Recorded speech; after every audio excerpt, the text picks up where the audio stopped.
কাশ্মীর সীমান্তে ফের দগদগে উত্তেজনা। নিয়ন্ত্রণ রেখা বা এলওসি বরাবর বেশ কয়েকটি স্থানে বৃহস্পতিবার রাতভর গুলি বিনিময়ের ঘটনা ঘটেছে বলে দাবি করেছে ভারতীয় সামরিক সূত্র। তাদের দাবি, পাকিস্তানি সেনারাই প্রথমে গুলি চালায়, যার জবাবে পাল্টা গুলি ছোড়ে ভারতীয় সেনারাও। ভারতীয় সেনাবাহিনীর একটি সূত্র জানায়, নিয়ন্ত্রণ রেখার বিভিন্ন পয়েন্টে ছোট পরিসরে গুলির লড়াই হয়েছে। পাকিস্তান থেকে ছোড়া গুলির যোগ্য জবাব দেওয়া হয়েছে, তবে শেষ পর্যন্ত পাওয়া খবরে হতাহতের কোনো তথ্য পাওয়া যায়নি। এই সংঘর্ষের মাত্র দুদিন আগে মঙ্গলবার জম্মু ও কাশ্মীরের জনপ্রিয় পর্যটন কেন্দ্র পেহেলগামে ভয়াবহ বন্দুক হামলায় প্রাণ হারান অন্তত ২৬ জন নিরীহ পর্যটক। হামলার দায় স্বীকার করেছে দ্য রেজিস্ট্যান্ট ফ্রন্ট নামে একটি সশস্ত্র গোষ্ঠী, যাদের সঙ্গে পাকিস্তান ভিত্তিক জঙ্গি সংগঠন লস্কর-ই-তৈয়বার যোগ রয়েছে বলে অভিযোগ ভারতের।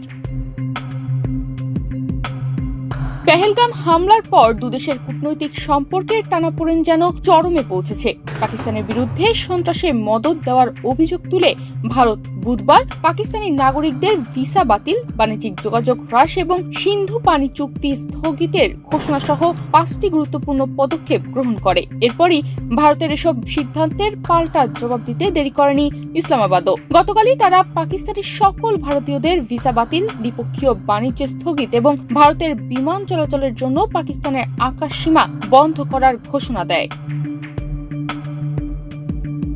এই ঘটনার মধ্যে বিশেষভাবে দৃষ্টি কাটছে ভারতের সিন্ধু পানি চুক্তি স্থগিতের সিদ্ধান্ত। পাকিস্তান এই চুক্তিকে অস্তিত্ব রক্ষার বিষয় বলে উল্লেখ করে জানায়, চুক্তির পানি প্রবাহ থামানোর বা অন্যদিকে ঘুরিয়ে দেওয়ার যেকোনো প্রচেষ্টা যুদ্ধ ঘোষণা হিসেবে বিবেচিত হবে। প্রয়োজনে পূর্ণ শক্তি দিয়ে জবাব দেওয়া হবে বলেও হুঁশিয়ার করে তারা।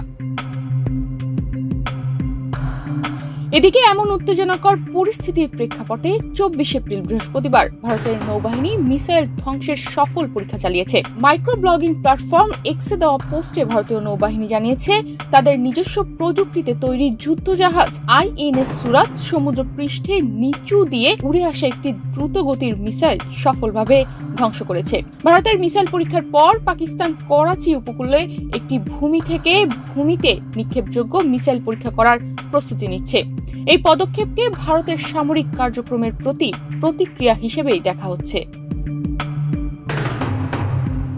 এরপরই গতকাল রাতে কাশ্মীরের নিয়ন্ত্রণ রেখা বরাবর একাধিক স্থানে ভারত ও পাকিস্তানের সেনাদের মধ্যে ছোট অস্ত্র দিয়ে গুলি বিনিময়ের ঘটনা ঘটে। ভারতীয় সেনাবাহিনী জানিয়েছে, পাকিস্তানি সেনারা প্রথমে গুলি চালায়, যার জবাবে ভারতীয় সেনারা পাল্টা গুলি চালায়। কাশ্মীরের পেছনের মেঘ জমাট বাঁধছে। সামরিক উত্তেজনা, কূটনৈতিক পাল্টাপাল্টি, পানি সংকটের হুমকি, সব মিলিয়ে দক্ষিণ এশিয়ার পরিস্থিতি ফের অনিশ্চয়তার দিকে মোড় নিচ্ছে।